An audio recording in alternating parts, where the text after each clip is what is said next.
नमस्कार दोस्तों, PGS news में आपका स्वागत है। हम आए हैं फिर आज और नई ताजा खबरों के साथ, तो बिना समय गवाए जान लेते हैं। पहले देखते हैं मौसम का हाल। उत्तर भारत में शीतलहर और कोहरे का प्रकोप जारी है। दिल्ली में क्रिसमस के बाद बारिश की संभावना है। पंजाब हरियाणा में घना कोहरा रहेगा। जम्मू कश्मीर में शीतलहर का येलो अलर्ट जारी हुआ है। उत्तराखंड में मौसम शुष्क रहेगा। हिमाचल प्रदेश में शीतलहर का ऑरेंज अलर्ट है।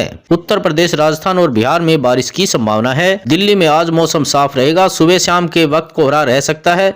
दिल्ली में अगले हफ्ते मौसम का मिजाज बदलेगा। सोमवार शाम में बूंदाबांदी शुरू हो सकती है।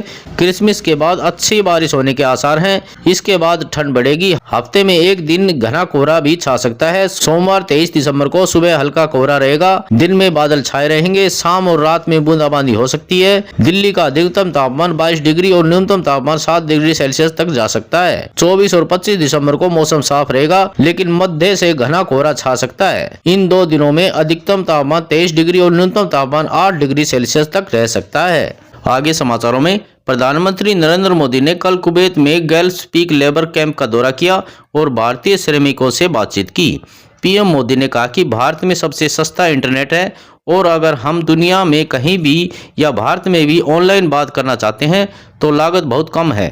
वे हर वीडियो कॉन्फ्रेंस के जरिए अपने परिवार के सदस्य से बात कर सकते हैं। प्रधानमंत्री नरेंद्र मोदी के कुवैत में हाल ही में दिए गए भाषण की तीखी आलोचना करते हुए कांग्रेस नेता दिग्विजय सिंह ने रविवार को उन पर राजनीतिक लाभ के लिए भारत में हिंदुओं और अल्पसंख्यकों के बीच नफरत फैलाने का आरोप लगाया। उन्होंने कहा कि नफरत को बाहर निकालना आसान है, लेकिन इसे रोकना एक कठिन काम है।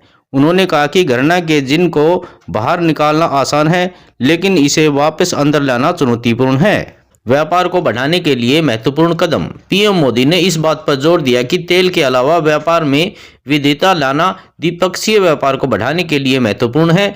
उन्होंने कहा कि भारत और कुवैत के बीच गहरा और ऐतिहासिक संबंध है तथा दोनों देशों के बीच संबंध हमेशा गर्मजोशी और मैत्रीपूर्ण रहे। मोदी ने कहा कि दोनों देश अनादिकाल से एक दूसरे के साथ व्यापार करते आ रहे हैं। आगे समाचारों में, प्रयागराज में 13 जनवरी से शुरू होने वाले महाकुंभ में प्रदूषण रोकने के लिए राष्ट्रीय स्वयंसेवक संघ एक थाली एक थैला अभियान चला रहा है। महाकुंभ में 45 दिन में 40 करोड़ श्रद्धालुओं के शामिल होने की संभावना है। इतने लोगों के भोजन आदि से 40,000 टन प्लास्टिक कचरा निकलने की आशंका है। इससे निपटने के लिए संघ ने घर घर से एक थाली एक थैला एकत्रित करने का अभियान चलाया है। संघ का मानना है कि तीर्थयात्रियों के पास तक एक थाली और एक थैला पहुंचाया जाएगा तो कचरे को कम किया जा सकता है। इसी उद्देश्य से मध्य प्रदेश छत्तीसगढ़ क्षेत्र से यह सामग्री एकत्रित कर उत्तर प्रदेश को भेजी जाएगी। स्वयंसेवकों से यह भी कहा गया है कि थैले में संघ के नाम का उल्लेख न करें। आगे राशि पे नजर डाल लेते हैं। 12 साल बाद मिथुन राशि में बनेगा गज केसरी राजयोग।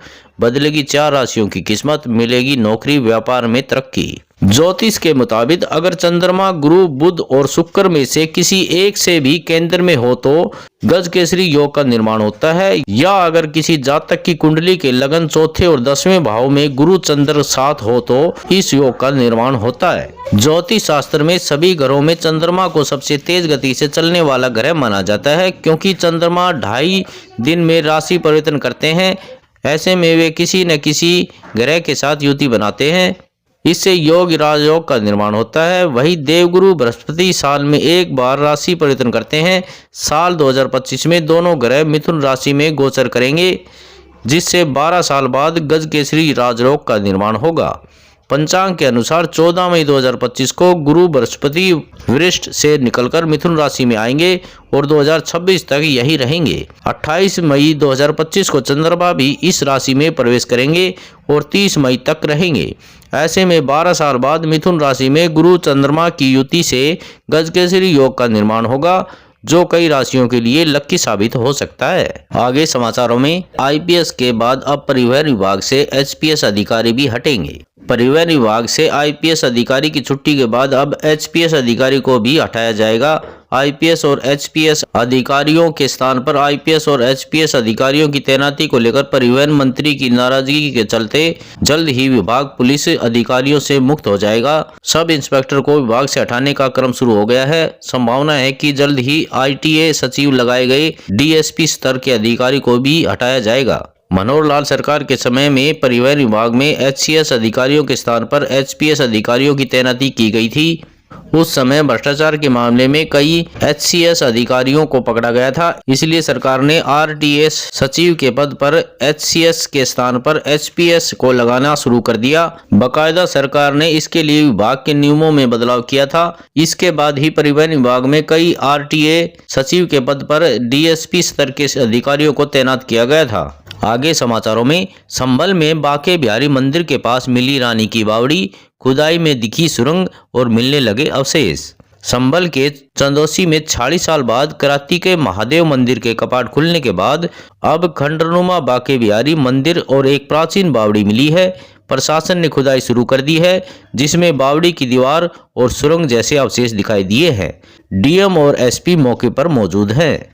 आज समाचारों में बस इतना ही। कल मिलते हैं और नई खबरों के साथ। तब तक के लिए नमस्कार।